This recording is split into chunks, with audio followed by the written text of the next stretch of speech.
Hello అండి అందరికీ. ఈరోజు రెసిపీ పాలకూర పప్పు. ఇది చాలా ఈజీ అండి చేయడం.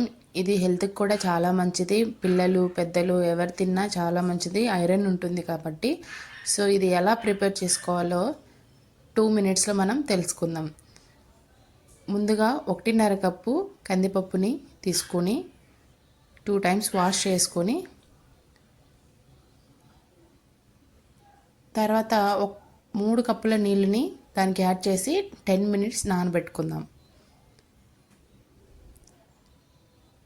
ఇప్పుడు నానబెట్టుకున్న పప్పుకి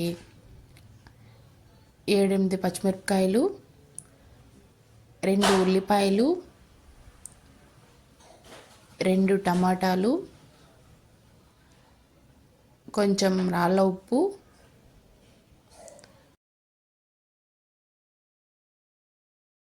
కొంచెం పసుపు, అలాగే 1 ఇంచు చింతపండు, ముందుగా మనం కట్ చేసి వాష్ చేసి పెట్టుకున్న పాలకూర ఆకుల్ని కూడా మనం ఇందులో యాడ్ చేసేస్తున్నాం. అంతే అండి, అన్నీ ఒకేసారి యాడ్ చేసి బాగా మిక్స్ చేసుకున్న తర్వాత మూత పెట్టేసి విజిల్ పెడతాం. హై టు మీడియం ఫ్లేమ్ ఒక 5 విజిల్స్ వస్తే సరిపోతుంది. మనకి పప్పు బాగా ఉడికిపోతుంది. సో ప్రెషర్ రిలీజ్ చేసి ఇప్పుడు చూద్దాం.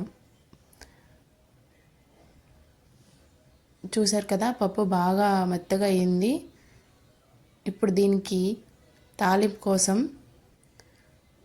ముందుగా కొంచెం ఆయిల్ వేసి అందులో కొంచెం తాలింపు గింజలు, కరివేపాకు, అలాగే ఎండుమిరపకాయలు, దంచిన వెల్లుల్లి, ఇంగువ యాడ్ చేసుకుంటే యాడ్ చేసుకోవచ్చండి, అది ఆప్షనల్ పూర్తిగా. సో ఇలా బాగా కలుపుకుంటూ వెల్లుల్లి ఫ్లేవర్ అంతా ఆయిల్కి తగిలేలాగా కలుపుకుంటూ ఫ్రై చేసుకోవాలి.